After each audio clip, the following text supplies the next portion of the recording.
souligne souvent l'amitié qui associe les saints entre eux, comme Vincent de Paul et François de Sales, ou Philippe Néri et Charles Borromée, et tant d'autres. Mais il y a aussi des liens spirituels qui réunissent des saints qui ne se sont jamais rencontrés, et pourtant, l'un d'entre eux a exercé une influence spirituelle forte sur l'autre. Par exemple, saint Jean Berckmans est attiré par la sainteté de Louis de Gonzague et décide de l'imiter en devenant jésuite et saint. Un autre exemple très connu est l'admiration que Thérèse de Lisieux a eue pour un jeune prêtre martyr qu'elle appelait l'angélique martyr, saint Théophane Vénard. Elle admirait son exemple missionnaire, se reconnaissait dans ses écrits dont elle disait « Ce sont mes pensées, mon âme ressemble à la sienne ». Pendant sa maladie, elle avait une image de Théophane accrochée au rideau de son lit dans l'infirmerie du Carmel de Lisieux. Aujourd'hui, 24 novembre, nous fêtons ce jeune martyr, saint Théophane Vénard, prêtre des missions étrangères de Paris, communément appelé MEP. Saint Théophane est aussi le patron que Fidesco a choisi pour ses volontaires sur le terrain. Je salue donc spécialement tous les volontaires Fidesco et je vous souhaite une bonne fête, car la fête de votre patron est aussi un peu votre fête à tous. Jean Théophane Vénard est né le 21 novembre 1829 à Saint-Loup-sur-Thouet, dans les Deux-Sèvres. À 9 ans, il est profondément touché par la lecture d'un résumé de la vie de Jean-Charles Cornet, décapité au Tonkin le 20 septembre 1837. Le jeune Théophane déclare alors « Et moi aussi, je veux mourir martyr ». Théophane fait ses études secondaires au collège de Douai-la-Fontaine, où il entre en 1841. Il réussit très bien ses études, et c'est là qu'il apprend la mort prématurée de sa maman.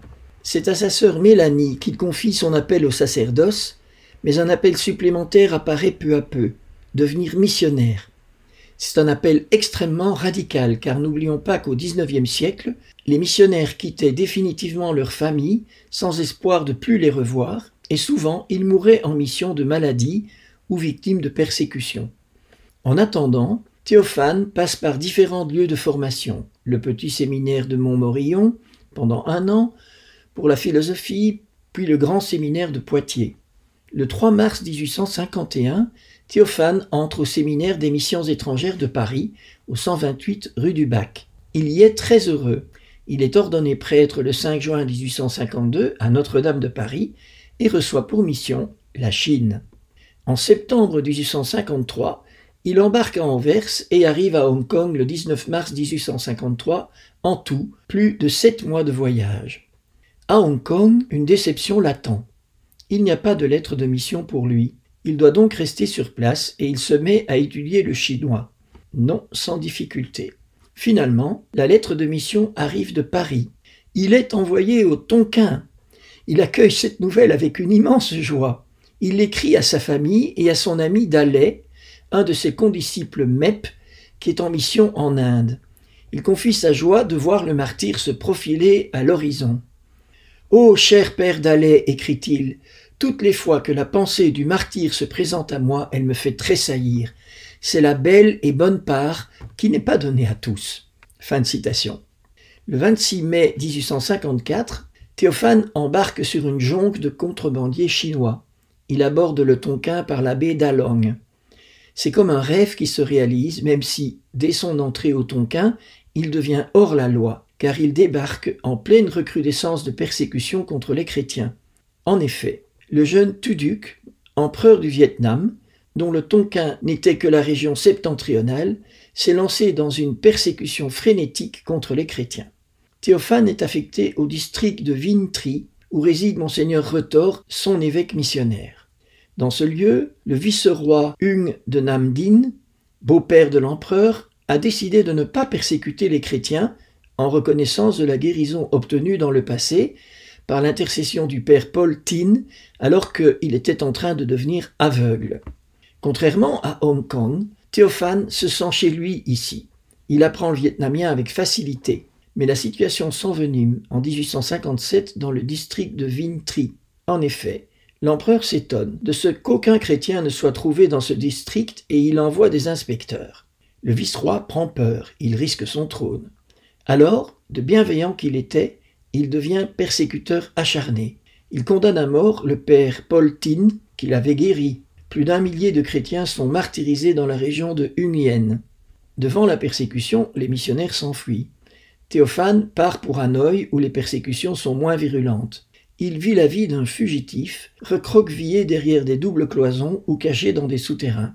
Il décrit sa situation avec réalisme dans une lettre à un ancien condisciple.